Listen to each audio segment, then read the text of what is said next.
literally goes out of its way to not do that, which is really forward thinking on their part. But then, of course, 7 years later, in 2011, there was Mean Girls 2, and woof.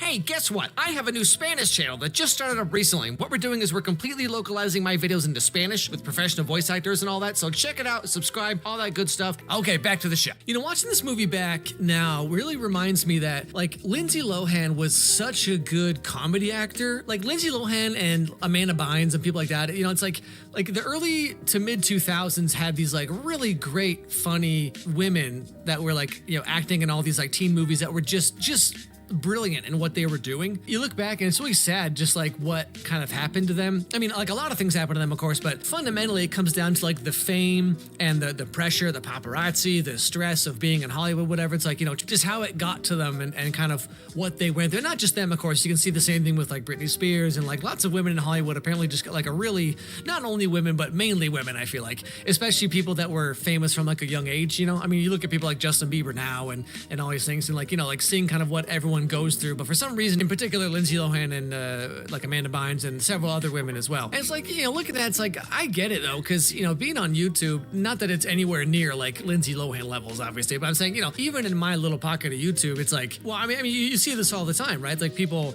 let the fame really get to them and they just kind of like lose their minds, so to speak. You know, like they just self-sabotage. Like all this stuff happens. Like fame is a real weird thing that like a lot of people kind of want it, but a lot of people also don't really know what to do with it, or like they think it just makes them invincible or something, and they just have no concept of like reality once they get like too big. You see it on YouTube all the time, like I was saying, you know. I've said this before, but I'm really glad that my channel got big when I was, you know, 30 instead of like 20, because like, oh man, if I was doing this when I was like 22, 23 years old, like I would be insufferable, like more insufferable than I am now, if that's even possible. You know what I'm saying? Anyway, hope you enjoyed the video. And if you did, don't forget to subscribe. Don't forget to ring that bell so you don't miss any videos from me.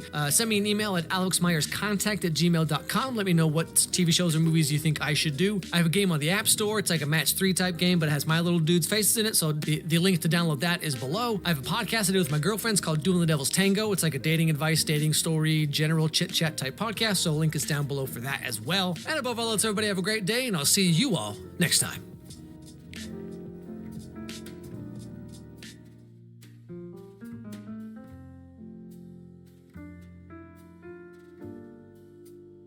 So recently I made a video about one of the best teen movies ever, Mean Girls. And 7 years after that movie came out, in 2011, just out of nowhere, humanity was punished for our hubris, and we got Mean Girls 2. And I gotta tell you, as a fan of the first one, okay, this movie is...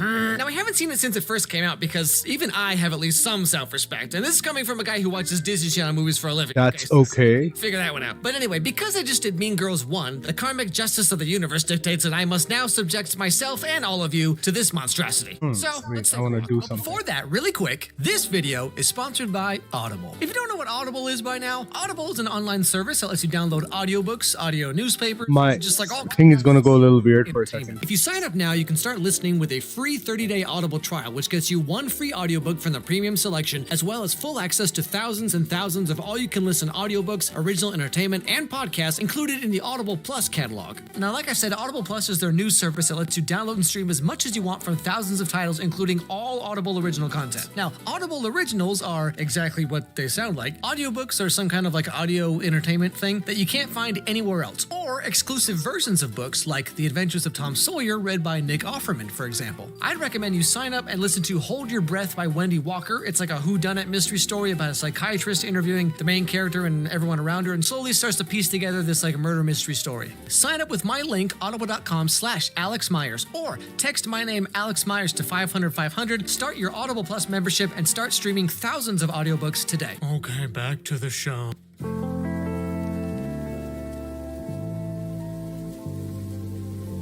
There are times in your life when you find yourself in very awkward situations.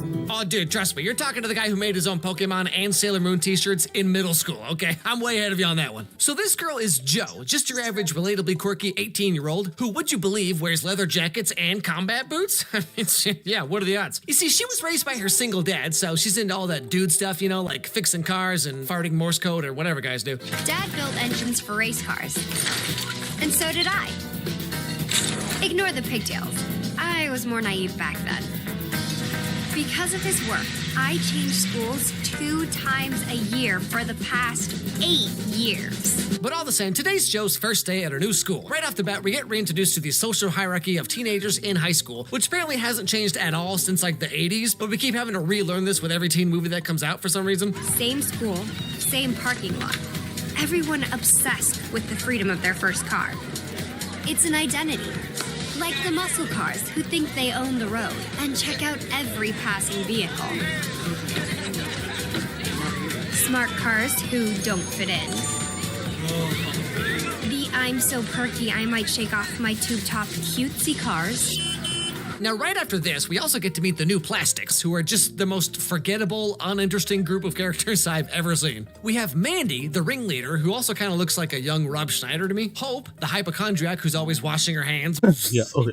What a weirdo. Who would ever do that? And Chastity, the girl who has a new boyfriend every like 45 Wait, I just saw, I'm so Like, sorry. I think I missed a girls few in school or messages whatever, right? saying, So, I'm like, so what- sorry.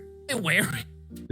Few messages say, that's so true, OMG. All of my bullies were extremely smart and did well in school. Acha. I'm sorry I missed those messages, Tahrim. For some reason, they didn't update on my chat end. I mean, what is this? When I was in high school, the kind of girls who dressed like this were the ones who also like brought their taxidermied rattlesnakes to school on Fridays, you know what I mean? And not only do they look like dollar store versions of the original Plastics, but like the way they act is just so... Cutest dog ever, Mandy. Thanks.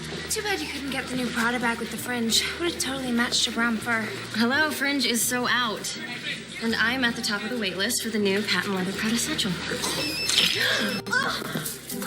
Oh my god! Who said Coco Chanel? It was Abby. Abby did it. Like, I don't know what it is exactly, but it just feels like a bad community theater production of a play written by autocorrect. But anyway, Jo, being the approachably attractive tomboy that she is, starts her day off by heading over to the shop class and meets this guy, Tyler. Hey, Tyler, I'm Joe. Hey.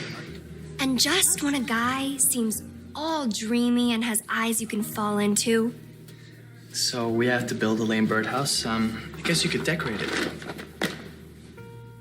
wow, thanks. But I was thinking I could carve the dovetail joint.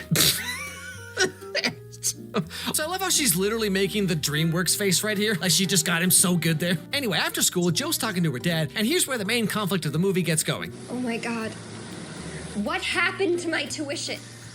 I kept hoping that the market would rebound, but my investments are in the tank, and now NASCAR sponsors have cut spending. Then make them uncut spending.